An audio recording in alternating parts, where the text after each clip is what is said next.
The air in Eterna was not merely air, it was a curated atmosphere thick with the scent of old money, black truffles, and a subtle, almost imperceptible floral note from the fresh orchids that adorned every table. It was a gilded sanctuary in the heart of New York City, a place where fortunes were made and dismantled over plates of risotto al tartufo and glasses of $5,000 Barolo. The light from the crystal chandeliers overhead did not illuminate so much as it anointed, casting a warm, conspiratorial glow on the faces of the city's power brokers. The ambient sound was a carefully composed symphony, the low murmur of hushed negotiations, the gentle clinking of silver cutlery against fine porcelain, the sigh of a cork being eased from a vintage bottle. Through this theater of immense power and wealth, Elena Rossi moved like a phantom, a ghost in a crisp, black uniform. Her movements were economical, precise, honed by years of practice into an art form of invisibility. She refilled water glasses without a ripple, placed plates on the table with the silence of falling snow, and maintained an expression of serene neutrality that was both a professional requirement and a personal shield. She was part of the exquisite machinery of the place, as functional and as overlooked as the polished silverware she carried. To the patrons of Eterna, she was nothing more than a pair of hands, a fleeting presence that anticipated their needs before they were consciously aware of them. But behind the calm facade of the waitress, a different mind was always at work, a mind that was anything but silent. Elena's brain was a high-performance engine of analysis, a tool sharpened by years of relentless academic pursuit. While her body performed the rote ballet of fine dining service, her mind was deconstructing the world around her. She didn't just hear the conversations, she parsed their syntax, their cadence, the subtle tells of regional accents, the borrowed French phrases used to signal education, the guttural Italian curses muttered under the breath to signal a different kind of power. She was a historical linguist by training, a prodigy whose doctoral research on endangered southern Italian dialects had been on the verge of groundbreaking discoveries. Now that brilliant mind was cataloging the linguistic habits of hedge fund managers and real estate tycoons, a silent, academic exercise that kept the rust from settling on the gears of her intellect. It was a secret life she lived inside her own skull, a world of etymology and phonetics that was a universe away from the price of imported olive oil and the daily fish special. The reason for this stark, painful duality in her life lived in a small, meticulously clean apartment in Brooklyn, in a wheelchair parked by a window that overlooked a quiet street. Her father, Antonio Rossi, was the anchor of her existence, the sun around which her broken world revolved. Her mind, a vessel for ancient languages and complex theories, now held the memory of him not as the silent, broken man he was, but as the titan of her childhood. She could still feel the warmth of his bakery, the air thick with the life-affirming scent of yeast and melting sugar. She could see his hands, strong and dusted with flour, kneading dough with a rhythmic grace that was a form of love. His laugh, a booming sound that could fill the entire shop and spill out onto the street, was the soundtrack of her youth. That all ended the night the fire consumed his life's work, the night his heart gave out under the strain of losing everything.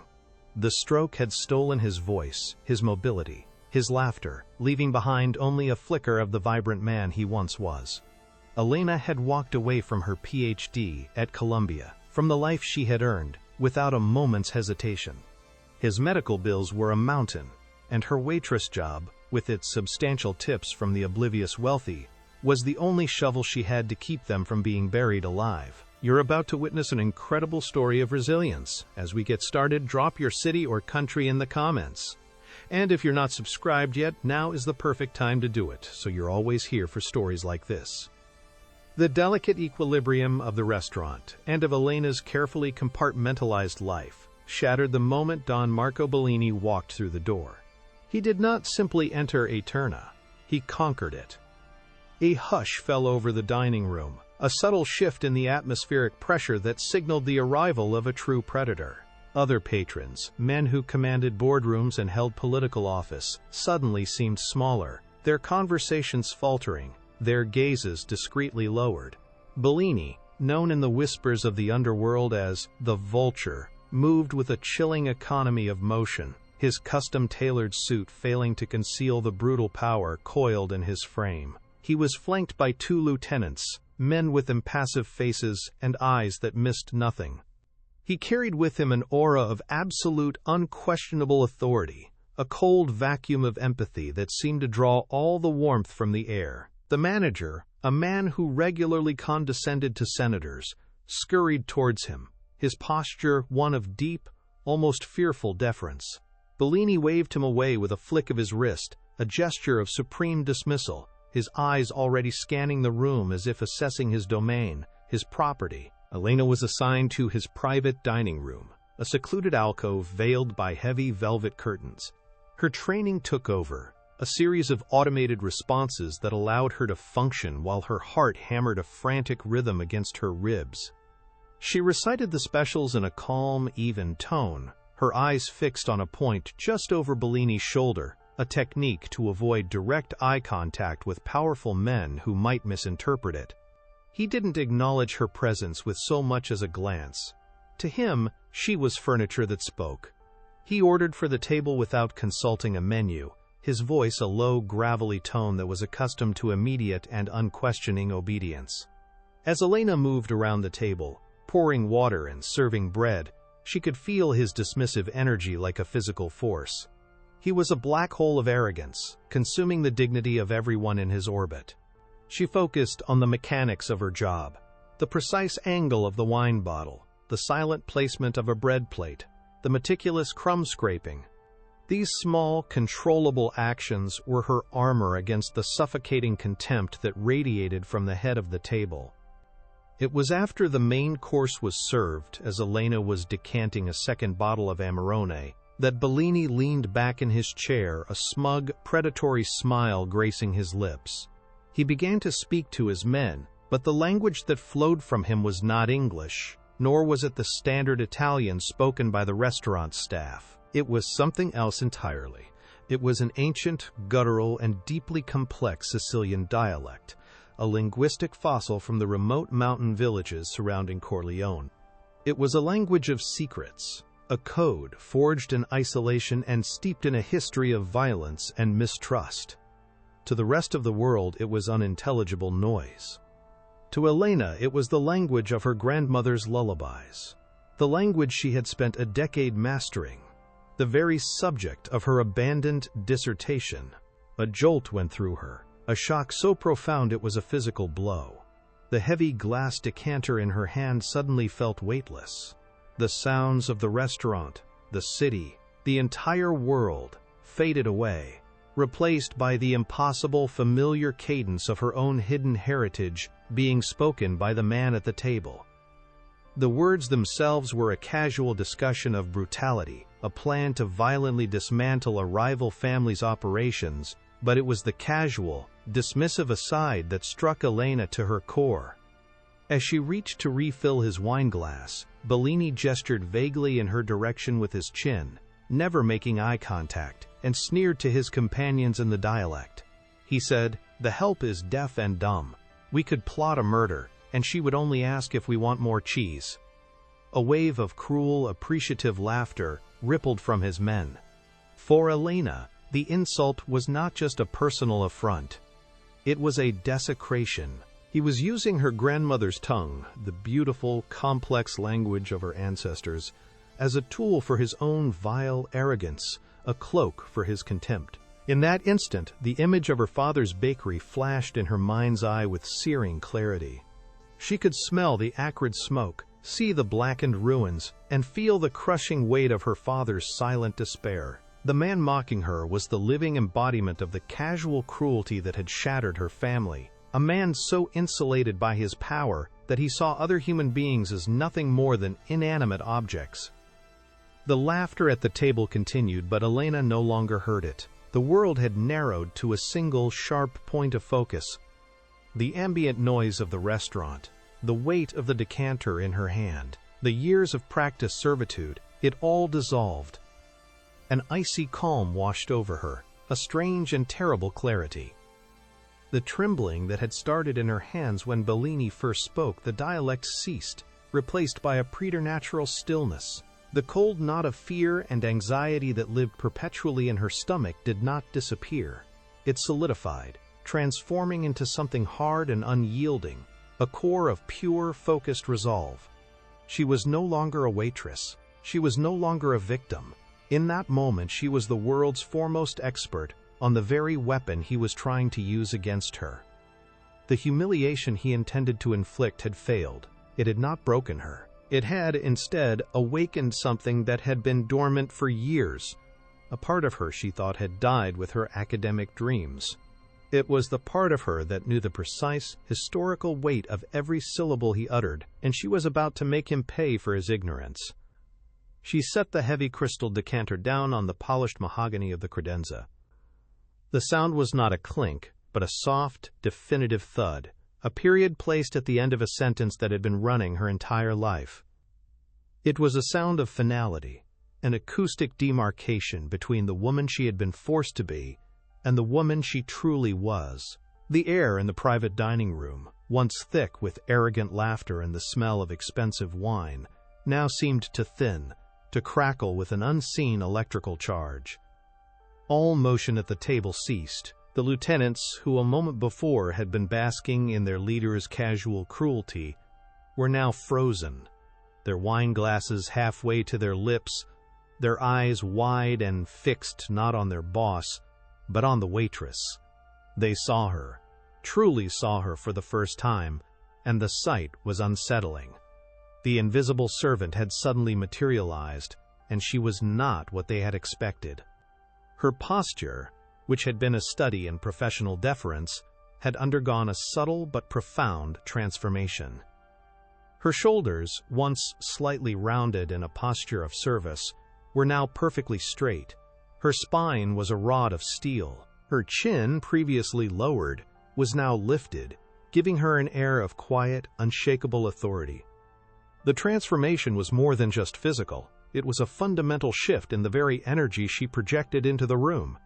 The mask of serene neutrality had fallen away, and what lay beneath was not anger, not fear, but a terrifying and absolute calm. It was the calm of a master strategist who has just seen the fatal flaw in her opponent's defenses. Her eyes, which had so carefully avoided contact, now met Don Marco Bellini's gaze across the table. They were dark, intelligent, and held a depth of knowledge that he could not begin to comprehend. Inside her, the frantic hummingbird beat of her heart had slowed to a powerful, rhythmic thrum. The cold that had solidified in her stomach was no longer a knot of dread, but a wellspring of icy resolve. The image of her father, frail and silent in his wheelchair, was not a source of pain in this moment, but a lens, focusing all her intellect, all her history, all her suppressed grief into a single, sharp point of light. She was no longer Elena Rossi, the waitress. She was Elena Rossi, PhD candidate, the world's foremost expert on the linguistic heritage of the Corleonese Mountains, and this man had just walked into her classroom unprepared. She took a single, deliberate breath, letting it fill her lungs, a preparation not for a fight, but for a lecture. When she spoke, her voice was not loud, but it cut through the stunned silence of the room with the precision of a surgeon's scalpel. The words that emerged were not in English, nor were they in the standard Italian of the restaurant. They were in his dialect, her dialect, but the sound was different. Where his had been a brutish, guttural performance, hers was pure, clean, and academically perfect. The phonemes were flawless. The cadence was that of a true native speaker, imbued with a nuance and historical accuracy that had been passed down through generations. The sound of his own secret language being spoken back to him with such effortless mastery was a physical shock to Don Bellini. It was as if a piece of furniture had suddenly recited his most private thoughts. His smug smile faltered, then vanished completely, replaced by a mask of stunned disbelief. His face, which had been flushed with wine and arrogance, began to pale, a slow draining of color that left his skin looking like old parchment. "Forgive me, Don Bellini," she began, the formal address a sharp, ironic twist of the knife. But the old proverb is, a serpent's whisper, not a dog's bark. The sentence hung in the air, each syllable a perfectly weighted stone dropped into a silent pool. She paused, letting the full weight of her correction land, letting him and his men process the impossible reality of the situation. The waitress was not just speaking their code, she was critiquing it. She was holding his language, the very symbol of his power and exclusivity, up to a light he did not know existed, and pointing out its flaws. The faces of his lieutenants were a study in dawning horror. They were men who lived by a strict code of respect and fear, and they had just witnessed their untouchable leader be publicly, academically, and utterly emasculated by a woman they had considered less than human. They stared at Elena, then at Bellini, their expressions a mixture of terror for what was to come and a sliver of something that looked almost like awe. They understood power, and they could feel the power in the room shifting in a way that was both terrifying and unprecedented. She continued, her tone remaining level, pedagogical, as if she were addressing a student who had made a common grammatical error. Your pronunciation implies a warning, a threat that is loud and public. The correct phrasing, the one our ancestors would have used, implies a death sentence. It speaks of a promise delivered in secret, one that cannot be unheard or escaped. A man of your precision, a man who builds his world on the careful weight of words, wouldn't want to be misunderstood. The insult was devastatingly precise. She wasn't just correcting his language, she was challenging his identity, his claim to a heritage he used as a weapon but did not truly understand. She was exposing him as a pretender in front of the very men whose loyalty depended on their belief in his absolute authority. The silence that followed her explanation was absolute, a vacuum so profound it seemed to pull the sound from the rest of the restaurant, from the city itself. In that silence, Don Bellini's carefully constructed world began to fracture. The illusion of his omnipotence, the very foundation of his empire, had been shattered by a waitress with a perfect grasp of ancient verb conjugations. The shock on Bellini's face finally curdled into something else. A dark, venomous rage began to rise from the pit of his stomach, a fury all the more potent for its initial suppression. It was not the hot, explosive anger of a common thug, but the cold, killing rage of a predator whose dominance had been challenged. His eyes, which had been wide with disbelief, narrowed into slits of pure hatred. He could not retaliate physically here, not in this temple of his public legitimacy. To do so would be to prove her point, to reveal the brute beneath the custom suit. So he reached for the only weapon he could use, the one that had served him his entire life, the power of his money and influence. The transition was instantaneous. The Sicilian dialect was gone, replaced by the harsh, commanding tones of English.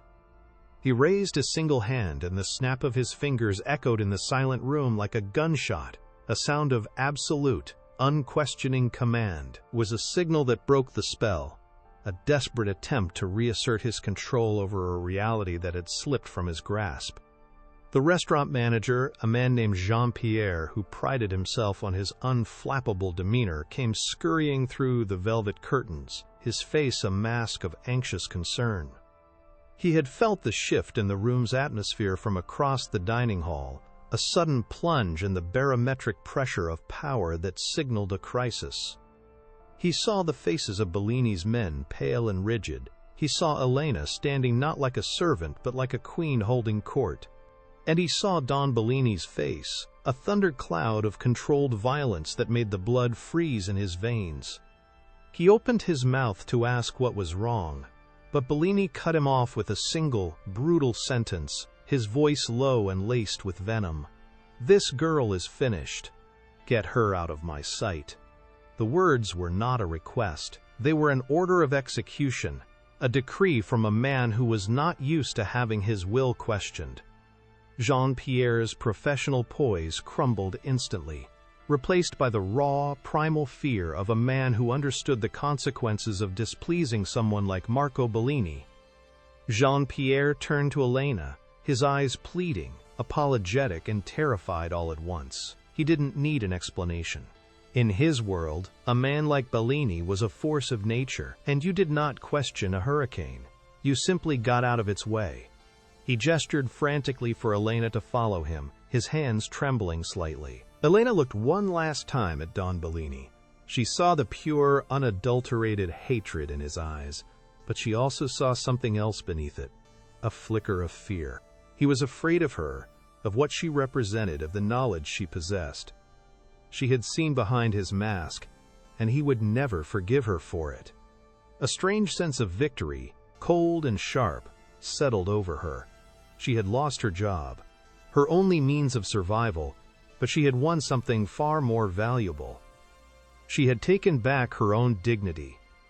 She turned without a word and followed the manager out of the room, the heavy velvet curtains swinging shut behind her, sealing Bellini and his men in their silent, poisoned chamber. The walk back through the main dining room of Eterna was a surreal experience. The low murmur of conversations, the clinking of silverware, the soft glow of the chandeliers. It all seemed to be happening in a different universe. Elena moved through the space like a ghost, her feet barely seeming to touch the plush carpet. She was aware of the curious glances from other patrons who had sensed the disturbance emanating from the private room, but she felt detached from it all, cocooned in a bubble of adrenaline and shock. She was no longer a part of this world of performative wealth and power. She had been ejected from the gilded cage, cast out for the crime of knowing too much. In the cramped, chaotic kitchen, amidst the hiss of the grills and the shouts of the chefs, Jean-Pierre officially delivered the verdict. His apology was a torrent of panicked French and broken English, a pathetic attempt to distance himself from the decision. He pressed a thick envelope of cash into her hand, her final pay, plus a substantial amount of severance from his own pocket, a guilt offering. Elena took it without a word. The money felt abstract, meaningless. In the stark, fluorescent-lit staff locker room, she methodically began to change out of her uniform. The crisp, black fabric felt alien against her skin now, the costume of a person she no longer was. Each button she undid was an act of liberation. She folded the apron with meticulous care, placing it on the bench, a final, silent farewell to years of invisibility. As she pulled on her own simple clothes, jeans and a worn sweater, she felt a profound and irreversible shift within herself. The fear for her future, for her father's care, was a cold, heavy stone in her gut, but it was now accompanied by a new sensation, a fierce, burning sense of purpose. The confrontation with Bellini had not just been an act of defiance, it had been a moment of crystallization. It had brought a long-held nebulous suspicion into sharp, undeniable focus. The name, the dialect, the casual cruelty, it all clicked together in her mind like the tumblers of a lock falling into place. She knew, with a certainty that was bone deep, that the man who had just destroyed her livelihood was the same man who had destroyed her father's life. The cold night air of the New York City street hit her like a physical blow as she stepped out of the restaurant's service entrance into a grimy back alley. The opulent world of Eterna was gone, replaced by the smell of garbage and the distant wail of a siren. The reality of her situation began to crash down on her. She was unemployed. The mountain of medical bills for her father's care was now an unclimbable cliff. A wave of despair, raw and powerful, washed over her, so intense it made her knees feel weak. She leaned against the cold brick wall, the rough texture grounding her, and for a moment, she allowed the full weight of her fear to consume her. What had she done? Had she traded her father's security for a single moment of righteous pride? The thought was a shard of ice in her heart. The city lights blurred through the tears that welled in her eyes. The weight of her responsibility, the love for her father, felt like an impossible burden. She was alone, adrift in a city that had no mercy for the weak or the unfortunate. The subway ride back to Brooklyn was a journey through a personal hell. The screech of the train's wheels against the tracks seemed to echo the screaming in her own mind. The faces of the other passengers were a blur of anonymous exhaustion, each person locked in their own private struggle. Elena stared at her reflection in the dark glass of the window, but she didn't recognize the woman looking back. Her face was pale, her eyes haunted, but there was a new hardness in the set of her jaw. The despair was still there, a cold ocean threatening to drown her, but beneath it, a new current was beginning to form. It was the current of anger, not the hot, fleeting kind, but a deep, cold, and patient rage. It was the anger of a scholar who has seen history's injustices repeated, the anger of a daughter who has watched her father's light be extinguished by casual, thoughtless evil. By the time she reached her stop, the tears had dried, and the trembling in her hands had ceased. The despair had not vanished, but it had been transmuted, forged in the crucible of her fear and grief into something new, something hard and sharp and dangerous, a plan. She walked the familiar blocks to her apartment building, the sounds of her neighborhood a comforting, steady rhythm. The scent of fried onions from a street vendor, the distant sound of music from an open window, the laughter of children playing under a streetlight. It was the world her father had built for them, a world that Bellini had tried to burn to the ground. She let herself into their small, meticulously clean apartment. The lights were dim, and in the living room she saw the familiar silhouette of her father, asleep in his wheelchair by the window. A single lamp cast a warm glow on his face, illuminating the deep lines of pain and worry that had become a permanent part of his features, even in sleep. A wave of love, so fierce it was painful, washed over Elena, extinguishing the last embers of her self-pity. This was not about her pride. This was never about her. This was about him. It was about reclaiming the life that had been stolen from him, about finding a voice for a man who had lost his own. She stood there for a long time, just watching him breathe, the slow, steady rise and fall of his chest a reassurance and a call to action. The image of the bakery fire played in her mind, not as a hazy memory, but with the searing clarity of a fresh wound. She could smell the chemical accelerant mixed with the sweet, sickening scent of burning sugar. She could hear the shattering of glass, the roar of the flames devouring her father's life's work. She could feel the crushing despair that had settled over him in the aftermath, a weight that had eventually squeezed the life from his heart and silenced his voice forever. And now, she could see Don Marco Bellini's smug face superimposed over the flames, his cruel laughter echoing in her memory, speaking the dialect of her grandmother as he orchestrated the destruction. The fight was no longer about an insult in a restaurant. It was about justice. It was about a debt that had been left unpaid for far too long, and she was the only one in the world who could collect it. A new kind of energy surged through her, an intellectual fire that had been dormant for years. She walked over to a small, dusty desk in the corner of the living room, a relic from her past life, her academic life. It was piled high with medical paperwork and unpaid bills. She swept them aside, the mundane artifacts of her struggle, and underneath, she found what she was looking for, her old notebooks from her doctoral research.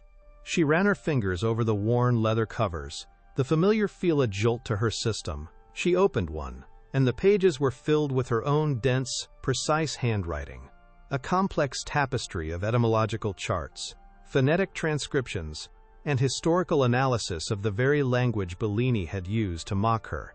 This was her territory. This was her weapon. He had used her heritage as a shield, a code to hide his crimes. She would turn it into a key, a tool to unlock his secrets and tear his empire down from the inside. The waitress was gone, and the linguist was back. She knew she couldn't do it alone. Bellini was a fortress, protected by layers of wealth, legal power, and violence. She needed an ally, someone with resources, someone who understood the world she was about to enter. Her mind immediately went to one person, Professor Alistair Finch, her former PhD advisor at Columbia. He was more than just a mentor. He had been a champion of her work, a brilliant, irascible academic with a fierce sense of integrity and a network that extended far beyond the cloistered world of the university. He had been devastated when she dropped out of the program, but he had understood her reasons. He knew about her father. He was the one person who knew the true scope of her abilities, who saw her not as a waitress, but as one of the most brilliant minds he had ever taught. He was her only hope, a potential bridge from her world of silent scholarship to the world of public justice. She sat down at the desk, pulled her old laptop from a drawer, and waited for it to boot up, the familiar chime, a sound from a life she thought she had lost forever. Her fingers hovered over the keyboard, a moment of hesitation gripping her. Reaching out to him felt like an admission of failure, a confession that her life had spiraled into a place of desperation. But then she looked over at her sleeping father, and the hesitation vanished, replaced by a steely determination. This was not a plea for help, it was a proposal. It was the presentation of an opportunity. She began to type, the words flowing with a clarity and precision that surprised her. She explained everything, calmly and methodically. The job at Eterna, the encounter with Bellini, his use of the specific Corleonese dialect, the insult, and her correction. She laid out her long-held suspicion, now a certainty, that he was the man responsible for her family's ruin. She didn't dwell on the emotion. She focused on the facts, on the strategic advantage her unique knowledge represented. She concluded the email with a clear, direct statement of intent. She wrote, "He believes his language makes him invisible. I can make him heard. I can be the translator for every secret he has ever told. I have the key to his past, but I need a door to open. I believe you can help me find it." It was a bold, confident assertion, a far cry from the meek, invisible waitress she had been only hours before. She read the email over once, made a few minor corrections, and then, with a deep breath that felt like a leap into a new life, she clicked the send button. The small electronic whoosh of the email leaving her outbox sounded as loud as a thunderclap in the quiet apartment. There was no going back now. She had sent a signal flare into the darkness, a declaration of war against one of the most powerful and dangerous men in the city. Now all she could do was wait and hope that someone was watching, that someone would answer her call. The minutes that followed stretched into an eternity. Elena paced the small living room, her mind racing.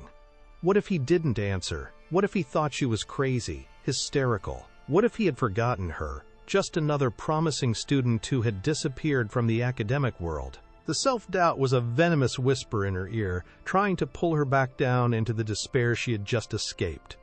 She forced herself to stop pacing, to stand by the window and regulate her breathing, just as she had done in the restaurant. She focused on the city skyline, a distant constellation of man-made stars. She had made her move. She had used the tool she had, the one thing that was uniquely hers. Whatever happened next, she had taken control. She had refused to remain a silent victim. That knowledge alone was a small, steady flame against the encroaching darkness. She had found her voice again, and she would not let it be silenced.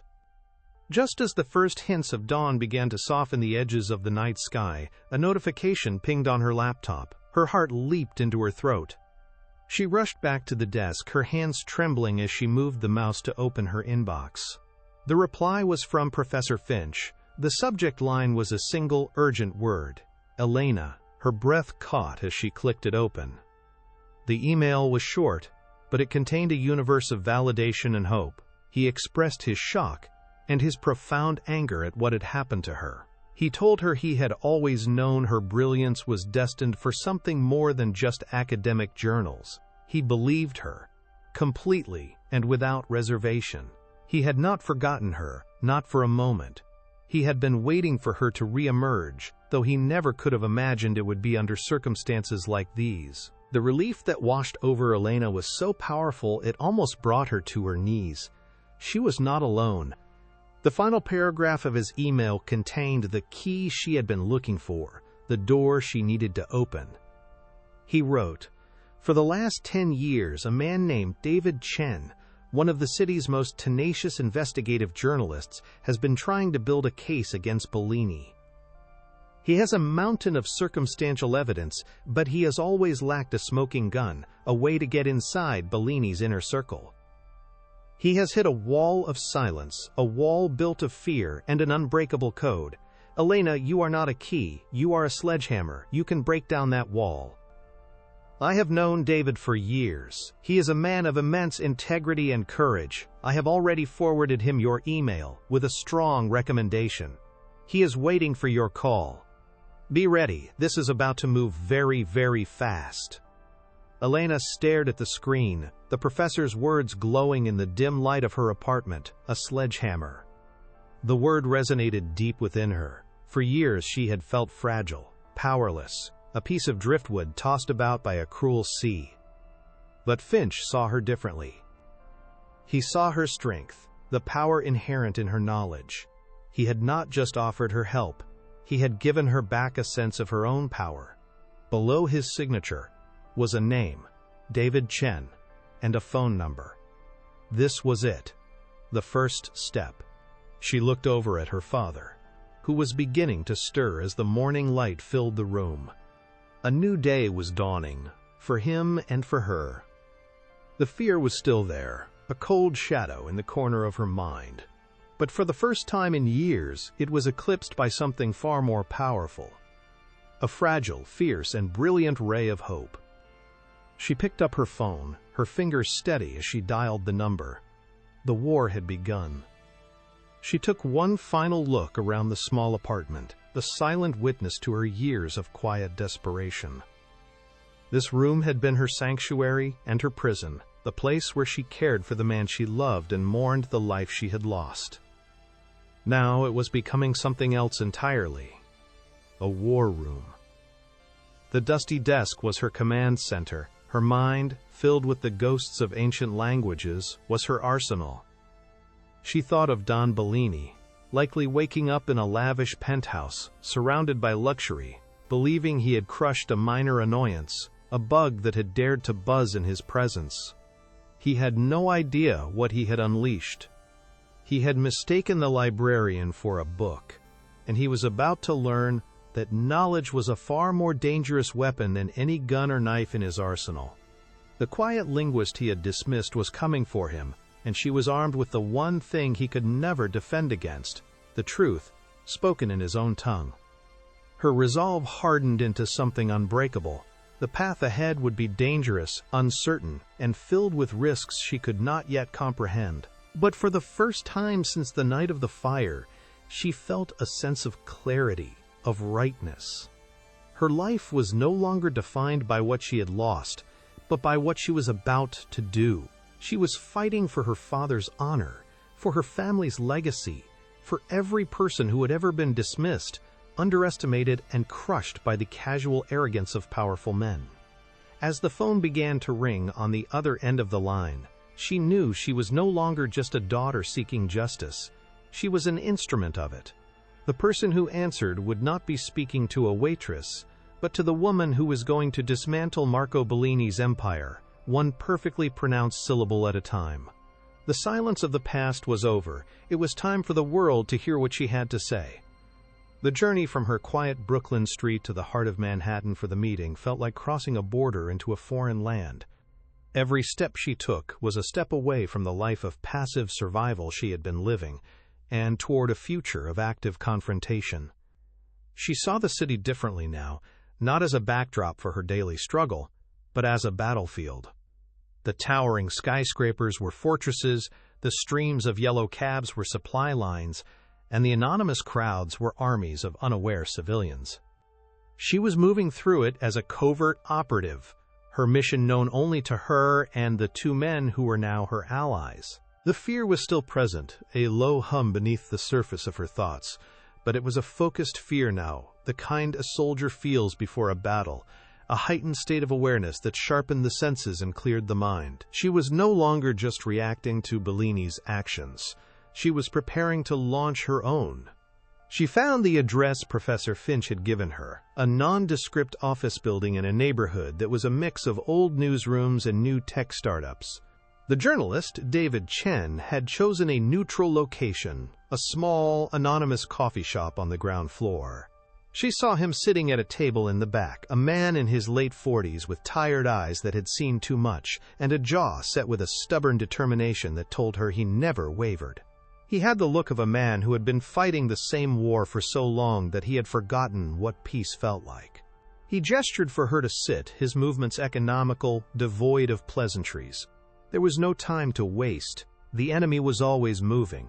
For a long moment, he simply studied her, his gaze intense, analytical, searching for the cracks in her story, for the hint of exaggeration or instability that so often accompanied tales of the powerful. He had seen countless victims of men like Bellini, and many were broken, unreliable, their stories tangled in trauma. He needed to know if she was a witness or a weapon, and his entire career had taught him to be skeptical of both. Elena met his gaze without flinching, her own internal storm now banked into a cold, steady fire. She understood his scrutiny. She knew that to him, she was an unknown quantity, a wild card in a game with deadly stakes. She didn't offer a smile or a nervous pleasantry. She simply waited, letting the silence be his to break, a subtle but clear signal that she was not there as a supplicant, but as a collaborator. He finally spoke, his voice a low, raspy baritone that sounded like it was filtered through too many cigarettes and late nights. "Professor Finch speaks of you in terms I haven't heard him use for anyone. He says you're a prodigy. He says you hold a key. I've been chasing Marco Bellini for 12 years. I have boxes of files, hundreds of hours of interviews, a network of sources who are all terrified to go on the record. I have a detailed map of his empire, but I've never been able to get inside the castle walls. He's insulated by fear, and by a language nobody speaks." He paused, leaning forward, the intensity in his eyes ratcheting up. "So tell me, Ms. Rossi, show me the key." It was a challenge, a demand for proof. He was giving her the floor, but the floor was an audition stage. Elena took a calm, measured breath. She didn't recount the story of the humiliation at the restaurant. He had already read that. Instead, she gave him a demonstration. She began to speak, her voice low and even, in the very dialect Bellini had used.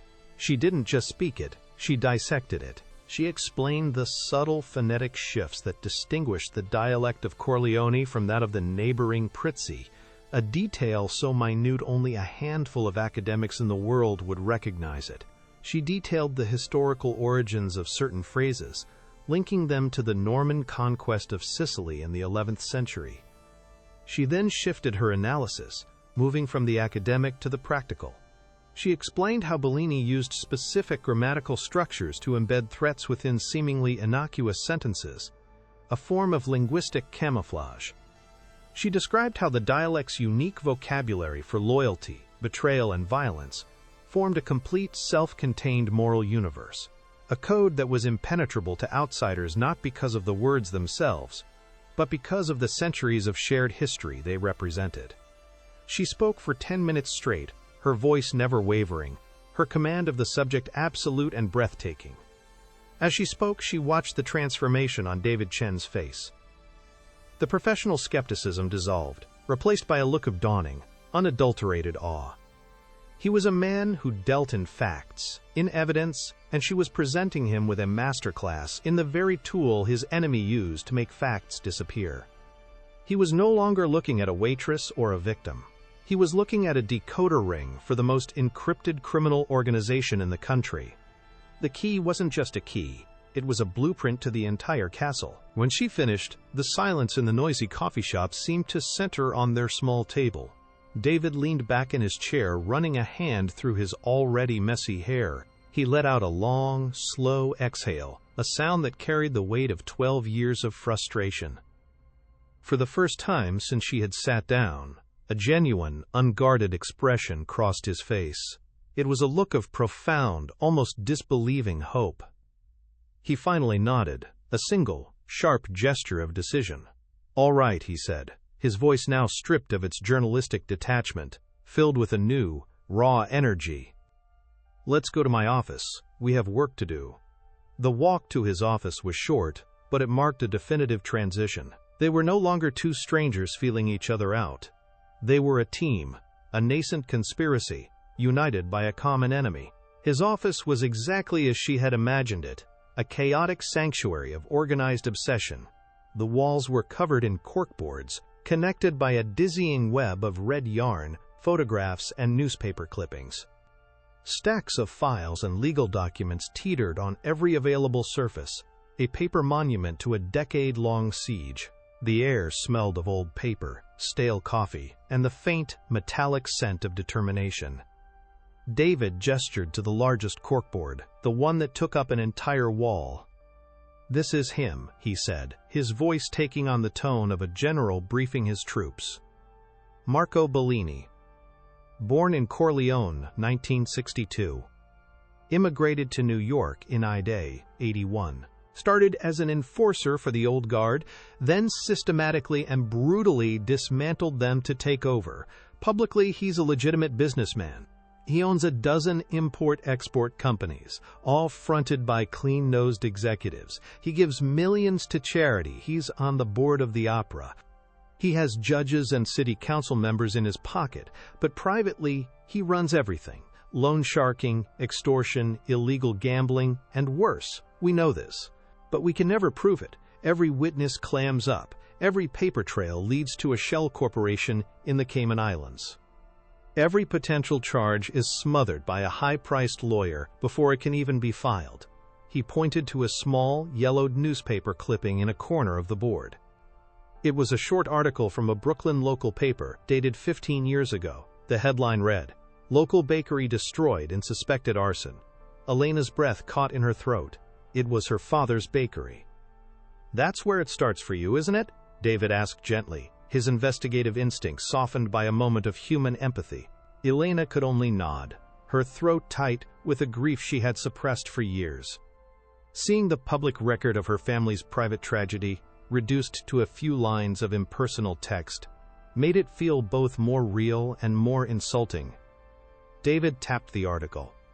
The official report said faulty wiring. The fire marshal who signed off on it retired to a villa in Florida 6 months later. The 2 cops on the beat who initially reported it as suspicious were transferred to Staten Island. The file was buried so deep it took me a year just to find this clipping. This is what he does. He doesn't just commit crimes, he erases them from history. He makes the truth disappear. This is the wall we're up against. A wall of money, power, and fear.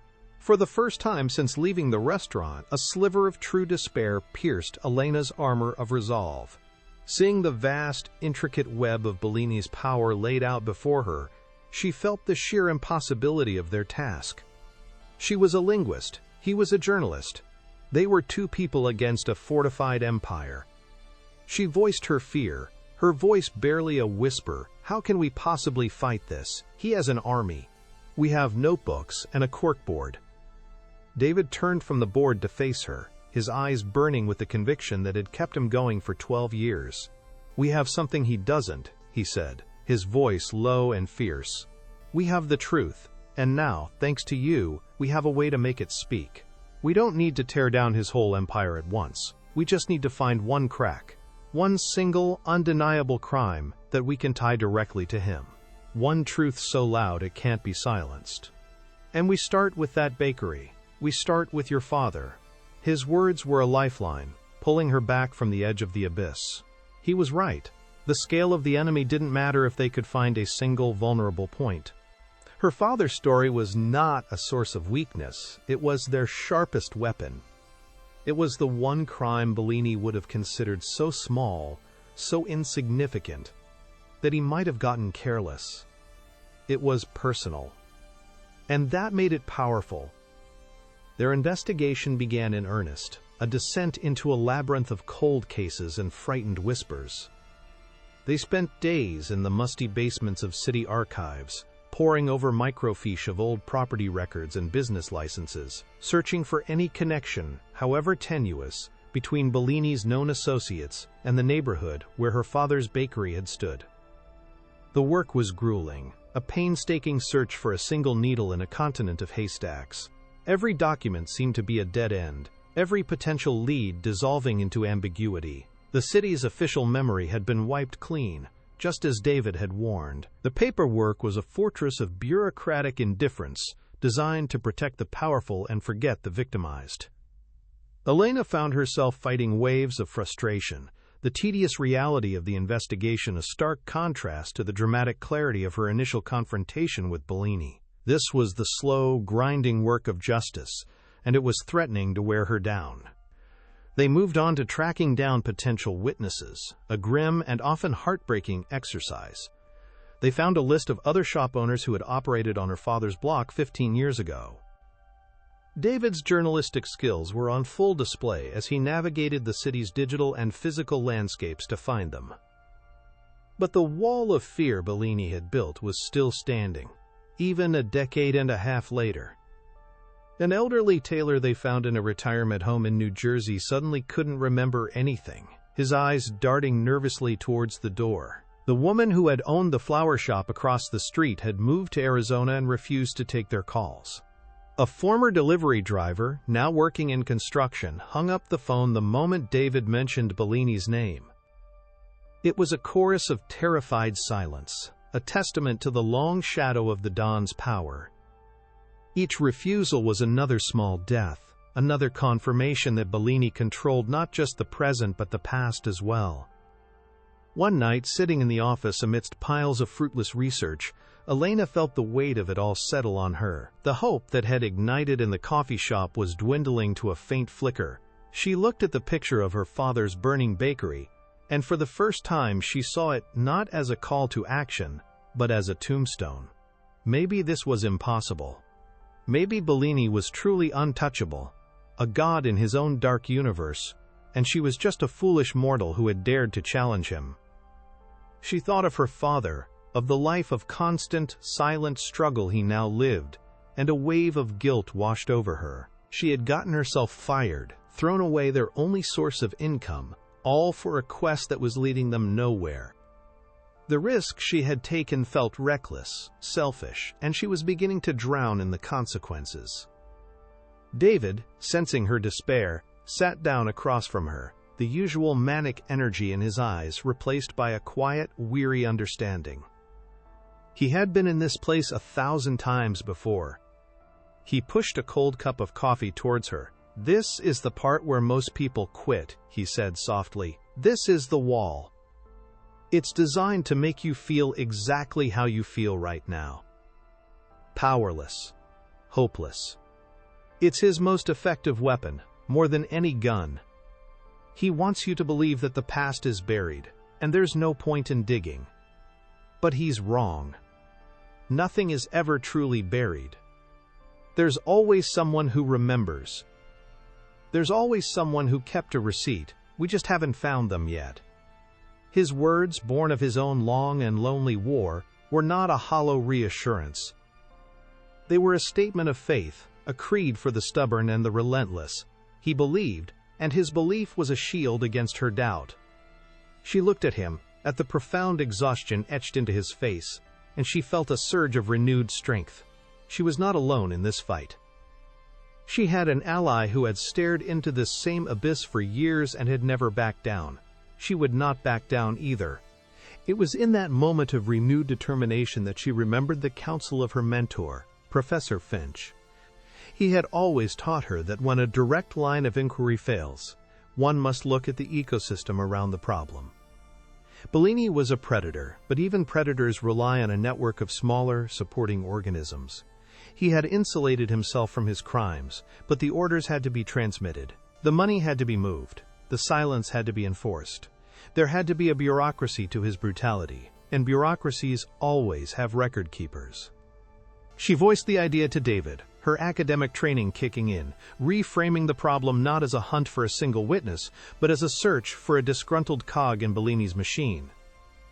Someone who had been close to the center, someone who had seen the ledgers and heard the whispers, but who was now on the outside, cast out and left to fester, with a dangerous combination of knowledge and resentment.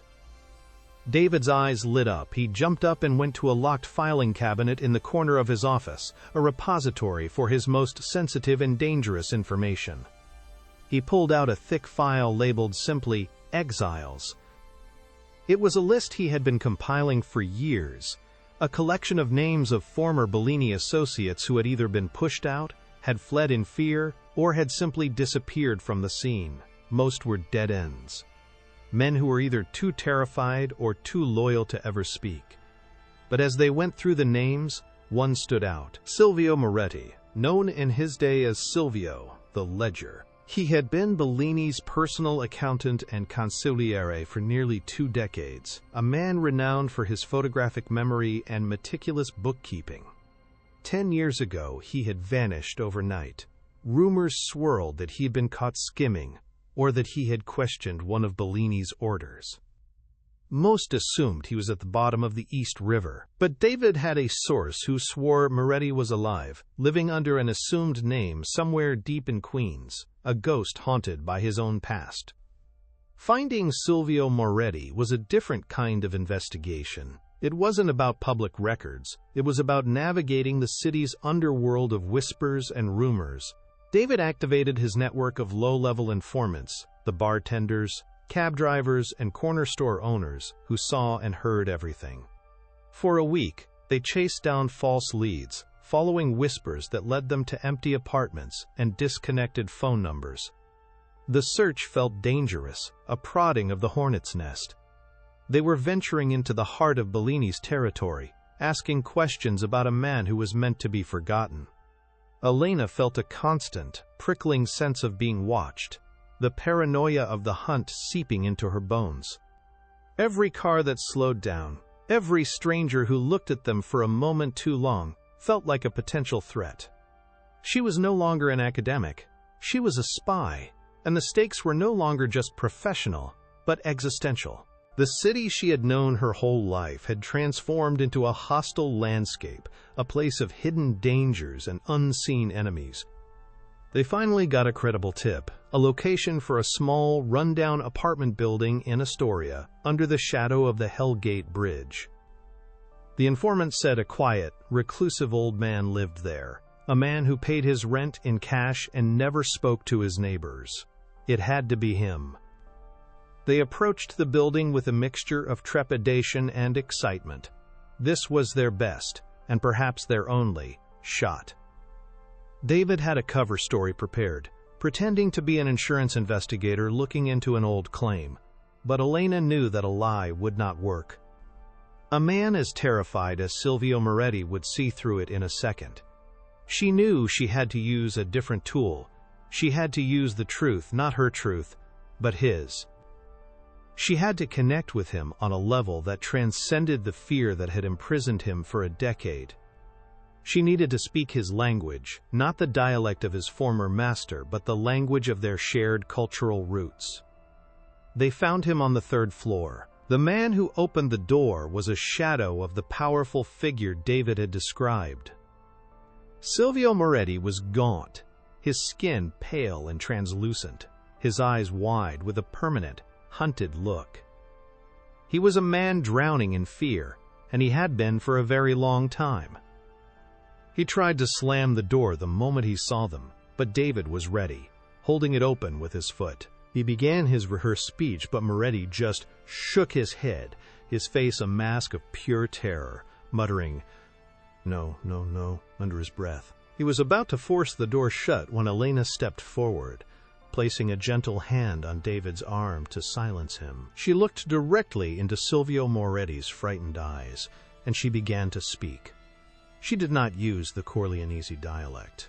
Instead, she used a soft Neapolitan dialect, the language of the working class, the language of bakers and fishermen, the language her own father spoke before his stroke. It was the language of home, of a life before Bellini. She told him who she was, simply and without embellishment. She said, "My name is Elena Rossi. My father was Antonio Rossi. He owned a bakery on 4th Avenue in Brooklyn." She didn't accuse him. She didn't threaten him. She just stated the fact of her existence, of her father's existence. She spoke of the smell of fresh bread, of the pride a man takes in his work, of the simple dignity of a life built with one's own hands. She used words and phrases that she knew would evoke a world that Bellini had sought to destroy, a world of community and honor that predated his reign of terror. She was not asking him to be a witness against a mob boss. She was asking him to remember what it was like to be a man from a place where a baker's life mattered. She was reminding him of a code older and more profound than the omerta that held him in its grip.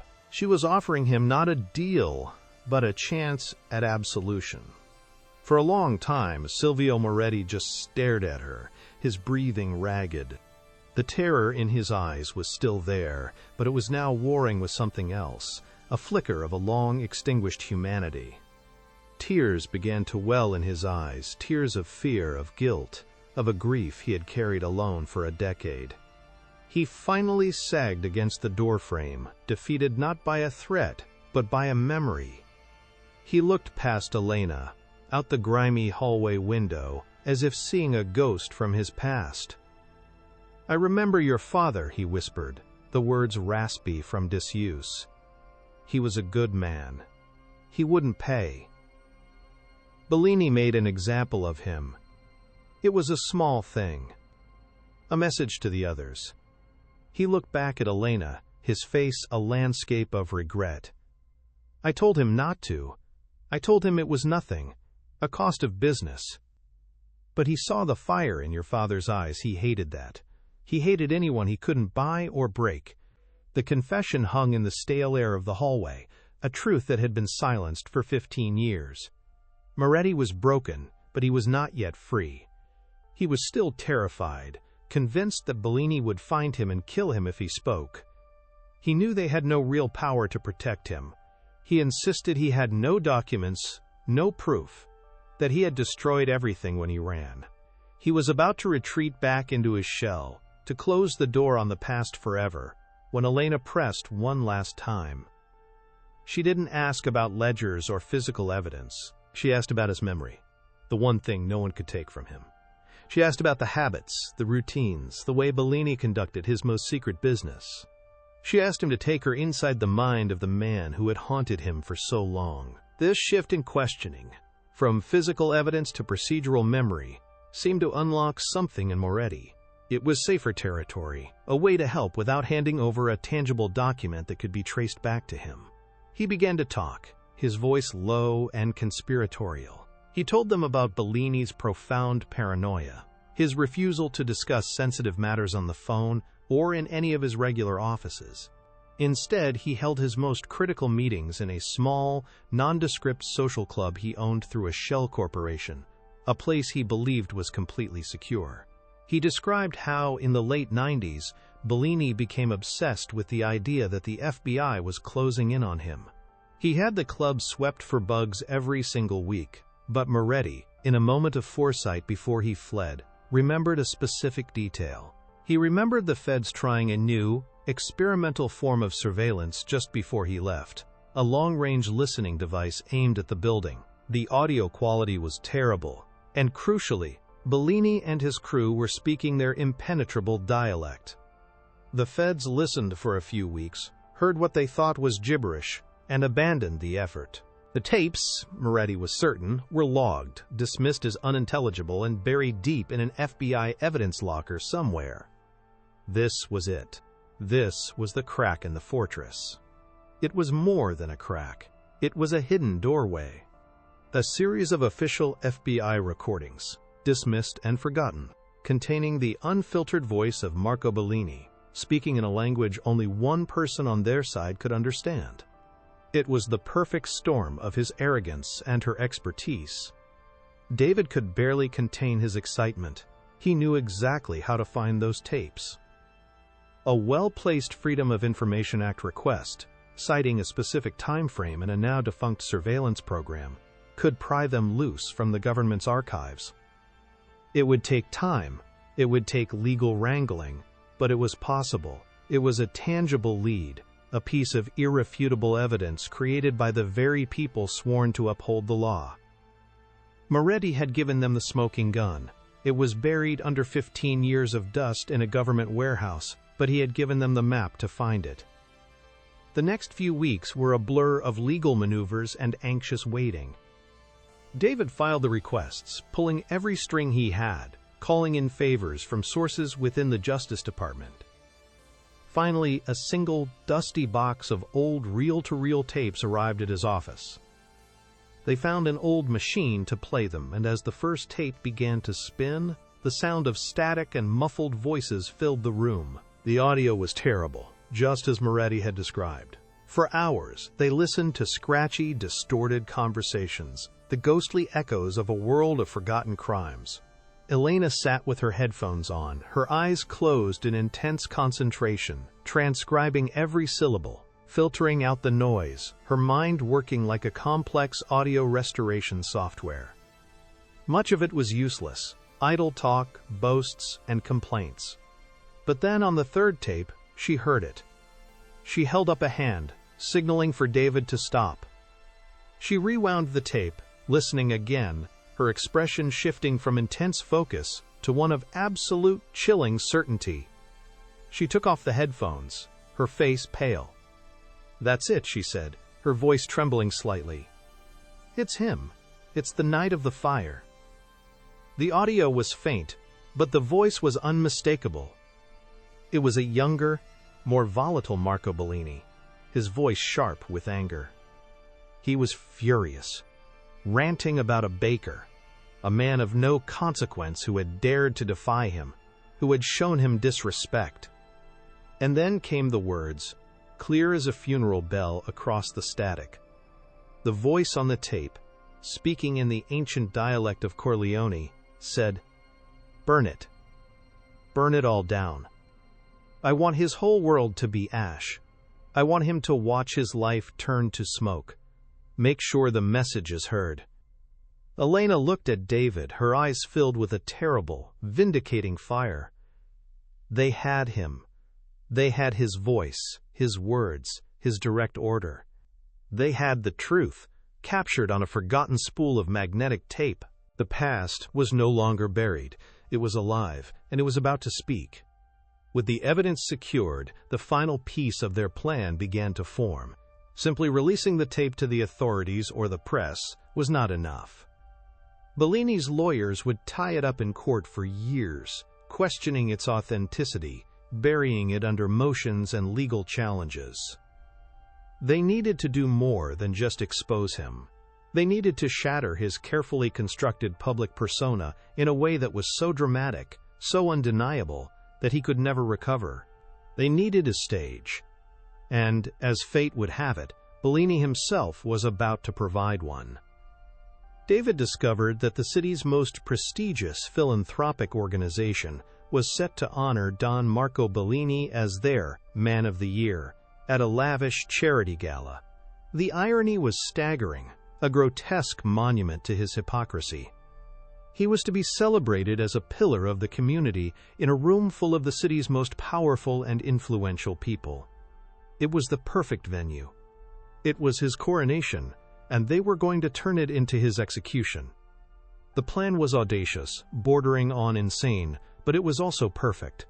David, using his press credentials, could get them into the event. He had a contact on the inside, a young audio-visual technician who owed him a favor, someone who could give them a brief window of access to the ballroom sound system.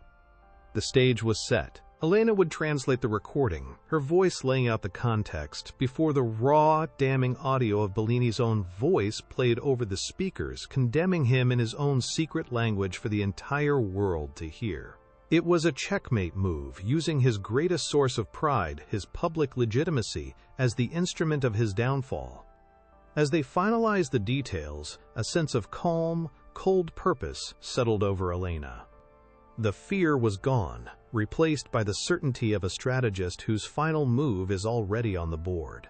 The invisible waitress was about to address the most exclusive room in the city, and she was going to burn a man's world to the ground, using nothing but his own words.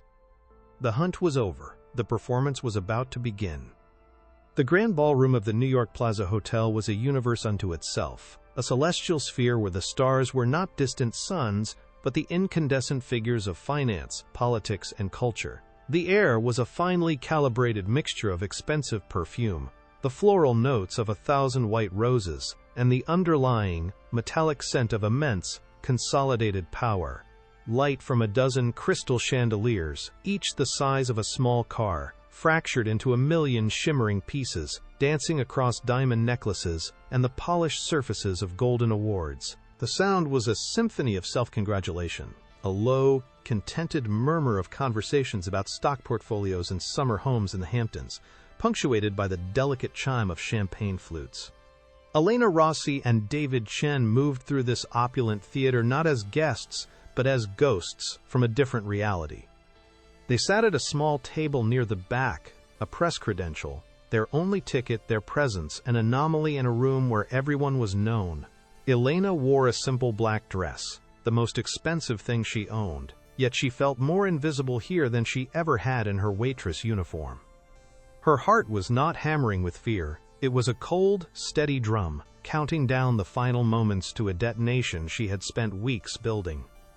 She looked at the faces around her, the smiling, oblivious architects of the city's power, and felt a profound, chilling detachment. They were here to celebrate a monster, to polish his halo and add another layer of legitimacy to his empire of pain. They were the unwitting audience for the final act of a tragedy they had unknowingly enabled, and the curtain was about to rise.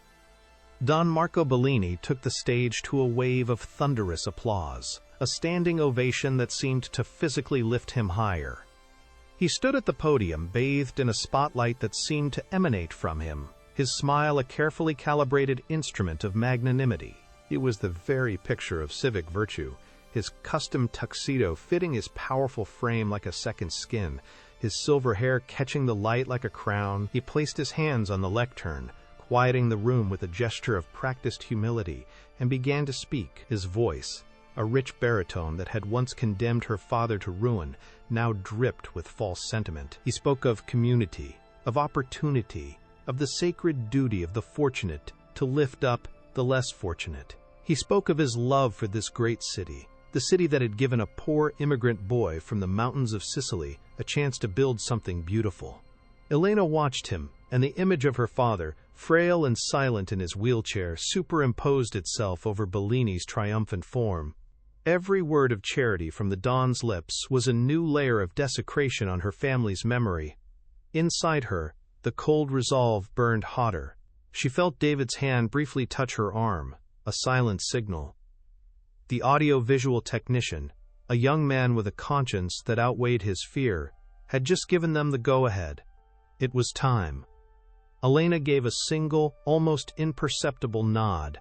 Across the room, David Chen slipped his phone from his pocket and pressed a single button on a custom app the technician had provided. For a fraction of a second, nothing happened. Then, the massive speakers flanking the stage emitted a soft electronic click. The microphone in front of Bellini went dead.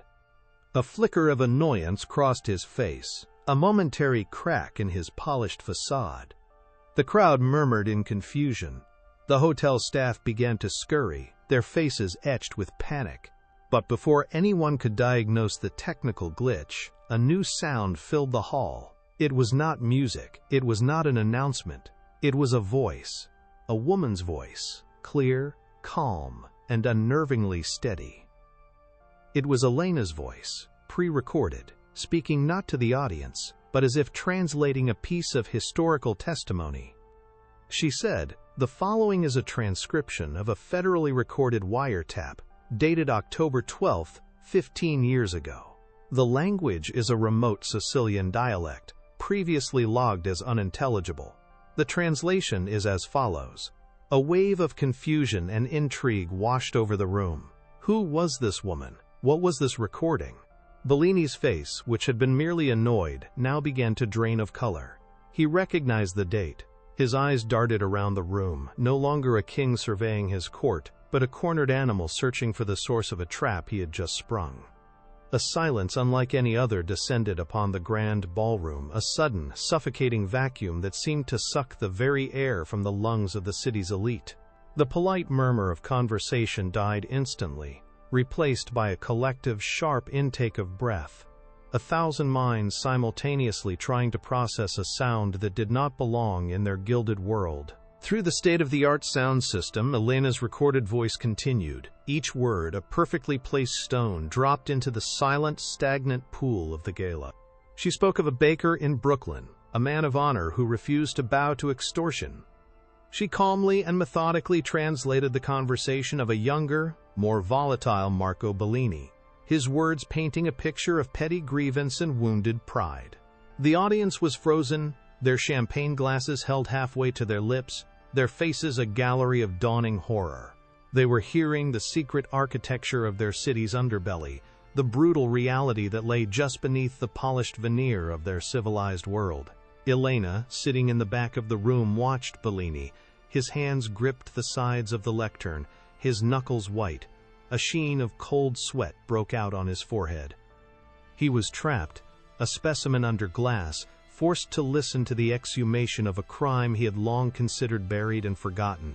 He was being undone by a ghost, and he had no idea she was sitting in the same room. Then, Elena's translating voice fell silent, and the raw audio from the 15-year-old tape took its place. The sound quality was poor, laced with static, but the voice that cut through the hiss was unmistakable. It was the voice of Don Marco Bellini, raw, unfiltered, and filled with a venomous rage that was a universe away from the philanthropic statesman who stood on the stage. The ancient guttural sounds of the Corleonese dialect filled the opulent ballroom, a language of mountain vendettas echoing amidst the crystal and gold. To the audience it was unintelligible noise, but the hatred in the tone was universal. And then came the final damning words, the ones Elena had heard in her headphones 100 times, the ones that had been seared into her soul. "Burn it," the voice on the tape snarled. "Burn it all down. I want his whole world to be ash. I want him to watch his life turn to smoke. Make sure the message is heard." In that moment, the spotlight that had been illuminating Bellini's triumph seemed to transform, becoming an interrogation lamp, pinning him in its glare. The message, 15 years delayed, had finally been delivered, and this time, everyone had heard it. The tape ended. The speakers fell silent. For 3 full seconds, the only sound in the cavernous ballroom was the hum of the air conditioning. It was a silence so profound, so absolute, that it felt like the end of the world. Then, chaos erupted. The first sound was a single, horrified gasp from a woman in the front row. It was followed by a torrent of panicked whispers, the scraping of chairs, and the sudden, blinding flash of a dozen cell phone cameras. The journalists in the room, who had come for a puff piece, scrambled for their devices, their faces alight with the predatory glee of a career-making story breaking right in front of them. Bellini stood frozen at the podium, his face a ghastly shade of gray. The mask of the philanthropist had not just slipped, it had shattered, revealing the petty, brutal thug beneath. His eyes, wide with disbelief and terror, scanned the crowd, searching for an enemy he couldn't see. He opened his mouth to speak, to deny, to command, but no words came out. His voice, the instrument of his power, had been stolen from him, replaced by the ghost of his own murderous command. Just then, the grand doors of the ballroom burst open, and a phalanx of uniformed police officers and FBI agents streamed into the room, their movements calm, professional, and inexorable. The trap was not just public, it was legal. The city's elites scattered, recoiling from Bellini as if he were suddenly radioactive, their adulation curdling into fear and disgust. His world, so carefully constructed over decades, had turned to ash in less than 3 minutes. Type justice in the comments if you got chills when Marco Bellini's own words finally sealed his fate. The weeks that followed were a whirlwind of legal and social fallout. The gala exposé became the biggest news story of the year, a spectacular implosion of a public icon. The authenticated FBI tape was an irrefutable piece of evidence that opened the floodgates. Terrified that Bellini could no longer protect them, his lieutenants and associates began to talk, trading testimony for lighter sentences. A massive RICO investigation, built on the foundations of David Chen's decade of research and ignited by Elena's revelation, tore through the Bellini empire, dismantling it piece by painful piece. Don Marco Bellini himself, denied bail, sat in a federal detention center, a fallen king stripped of his power, his tailored suits replaced by an orange jumpsuit, his empire reduced to a concrete cell. He was no longer the vulture. He was just an old man, haunted by the ghost of a baker and the voice of a waitress he had been too arrogant to see. Elena watched it all from a distance, the news reports a surreal echo of the quiet wars she had waged. She had done it. She had given her father his voice back, and with it, she had given him justice. The mountain of medical bills was gone, paid by a settlement from a victims' compensation fund that was established using Bellini's seized assets. For the first time in years, the shadow of financial ruin lifted from their small Brooklyn apartment. One crisp autumn morning, a black government car pulled up outside her building. A woman in a sharp, professional suit introduced herself as the head of the FBI's organized crime unit. She explained that Elena's unique skill set was not just rare, it was a strategic asset of national importance.